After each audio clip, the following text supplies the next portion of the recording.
Hey everyone, today we're going to talk about one of the most important topics in Web3 and NFTs, and that is safety and security and how to keep your assets safe and how to avoid falling victim to a scam or attack, which are unfortunately all too common these days. All right, so this video is coming at a time in the market where it seems like every single day a new Twitter account or Discord is being hacked, and scammers are unfortunately able to successfully drain lots and lots of money from the community. I had my own Twitter account hacked about a week, 10 days ago. I had two-factor authorization on. I had what I believed were good hygiene practices. Anyone can be hacked. There are a lot of avenues for that to happen. Ultimately, the best thing that you can do to protect yourself is to practice good security practices at a personal level on your end. You are in control. That's one of the beauties and the downsides to Web3 and NFTs. You get to decide what to sign, what transactions to approve, what assets to interact with, what wallets to use. And if you practice good security and habits, you are very unlikely to lose assets. However, a lot of people don't know best practices, and that is one of the downfalls of this space. The learning curve is so steep that it is difficult to know. So hopefully this video will teach some high-level thoughts and philosophical views on wallet security, best practices, popular scams out there, how scams work. And by the end of it, I hope that everyone watching has a better understanding of how to protect themselves. I'll definitely make some follow-up videos to go into more detail too. So I want to talk about how I approach safety and security in the NFT space in Web3. And I think of it through two different approaches. So I think of frontline defense and then infrastructure. And I'm going to go into detail on what both are. Frontline defense is best practices and things to be aware of so that you don't click and interact with a malicious contract, website, transaction. These are things like always double, triple, quadruple check that you are interacting with the website or contract that you think you are. If you see a link posted on Twitter or in Discord, always check that that link is accurate, because it is possible that platform, Twitter or Discord, has been hacked and compromised, and an attacker is posting a fake link. So how do you check and verify? You go to alternative places that the project might announce their mint or their links. So if you see something on Twitter, go check their Discord, go check their website. One of the best things you can do is ask someone else, ask someone that you know or trust in the space. And if you don't have anyone that you know or trust, find people that you know or trust. Trust me, it's one of the most valuable things you can do in the space is to take the time to build out a network. You might miss out on the mint. If it takes you 2-3 minutes and the thing mints out, well, that is the price that you pay for being vigilant. And unfortunately, one of the things that scammers and attackers will do is they prey on people's emotions and try to incite FOMO, fear of missing out, by they'll post a link along the lines and a message along the lines of, there's only 300 mints, 100 left, get in now, free mint.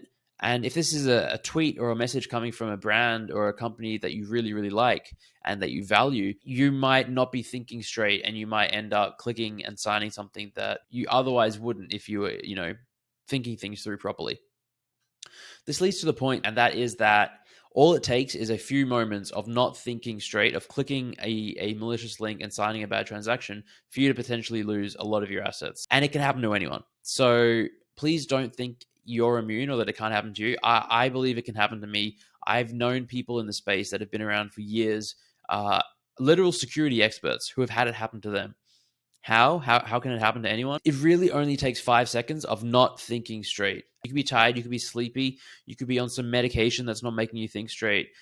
You could have a partner or a child who is sick, and you're up all night caring for them, and you're running on fumes, and you just decide to log on to Twitter and you see some mint, and your brain is not thinking straight. So you go and you mint, and then you're like, oh crap, what did I just do? It can happen to anyone. So while there are best practices, verifying links, and if it's too good to be true, it probably is. And if it sounds FOMO-y, it probably is something to be wary of. At the end of the day, anyone can fall victim to a scam or an attack. So this is where the infrastructure level comes into play. And I think that this is where you should spend the most time in setting things up to help protect yourself in the event that you do sign something that you shouldn't.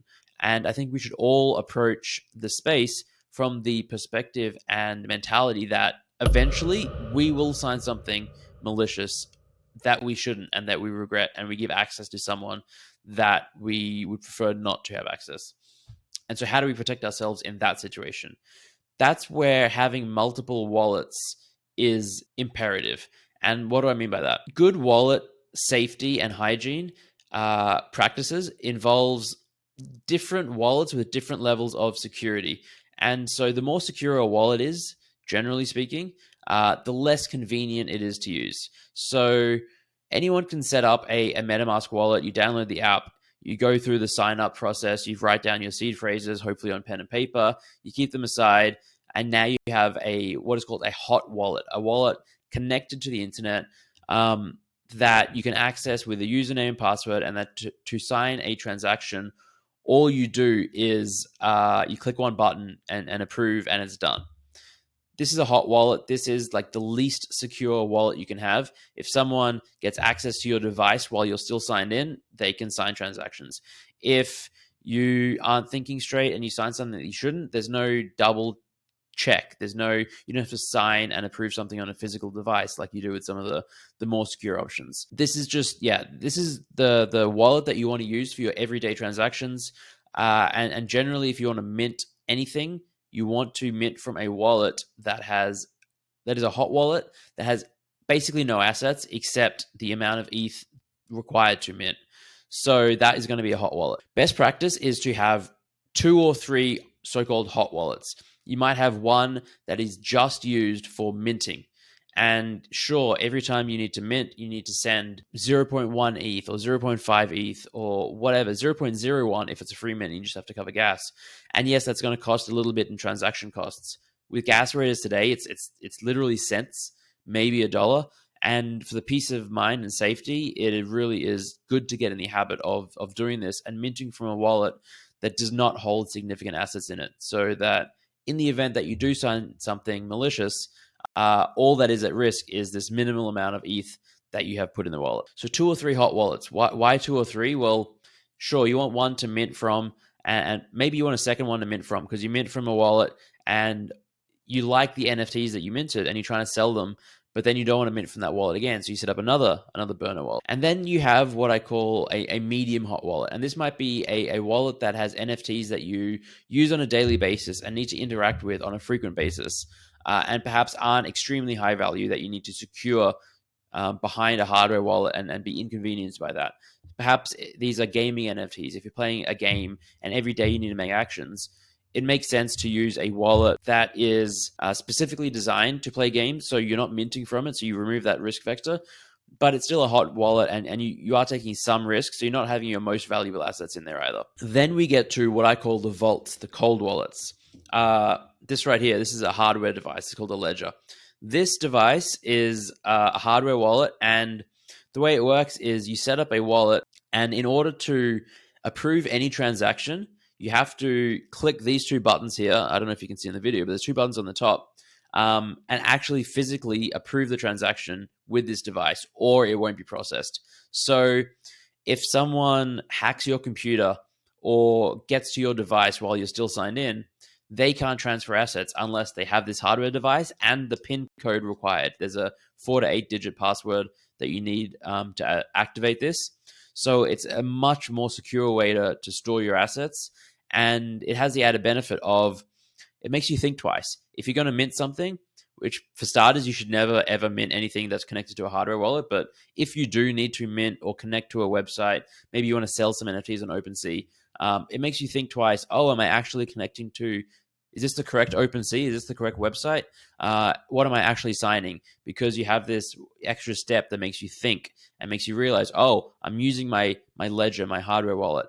This is something serious. I need to take this seriously. I recommend having at least 2 vaults. All right, why 2 cold wallets? Why 2 hardware wallets? Or at least 2? Why 2 vaults? The crux of it is that even though you vault some of your high value assets, you will occasionally need to use them on a semi-frequent basis or even a frequent basis. And it is risky. Anytime you interact with a smart contract and sign a transaction, even using a hardware wallet, you are putting your assets at risk.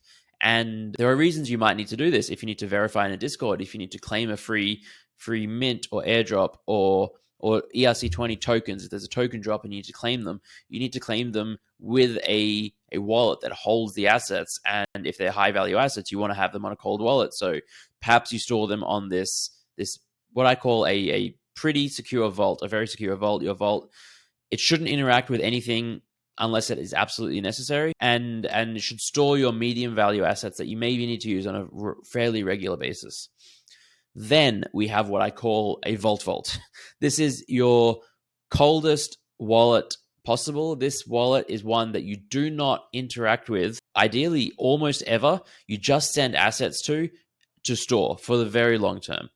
If you want to sell an asset from this wallet, you then send it from there back to one of your other wallets and list them. You don't even trust OpenSea. You don't trust any website or contract other than purely transferring from one wallet to another. This is for your grails, your highest value blue chips. This is the wallet that, this is your retirement fund, if you will. Yes, it is a little inconvenient.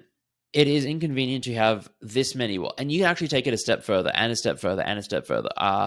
You can set up a multi-sig wallet. So the only way to access it is to have different people around the world log in and verify a transaction. You can split up your seed phrase and leave it in multiple locations and, remove all access. So the only way to access it might be to visit 4 different separate physical banks and go to the safety deposit box in all of them and piece together the seed phrase and then get access back. There are extreme levels you can take. For the purposes of 99% of people watching this and just in the space, you will not need to go to those levels of extreme. Just a simple cold hardware wallet is going to be sufficient enough to secure your assets. Okay, I know I just said a whole bunch of stuff, a lot of information. I'm going to make subsequent videos going into detail on how to set up a hardware wallet. I'm going to talk about my wallet system and the wallets that I have. I'll show you what they are, how they work, how I use the different wallets. I will show you how to create a burner wallet. I'll show you how to create multiple burner wallets and send assets. I'll show you how to transfer and when to transfer and why to transfer. I'll show you all of this in future videos. It's outside the scope of this one, but we are just getting started with the education here at ZenAcademy on YouTube. So please, if you like the content, if you want more, like, comment, subscribe, turn notifications on. It'll help us. It grows the channel.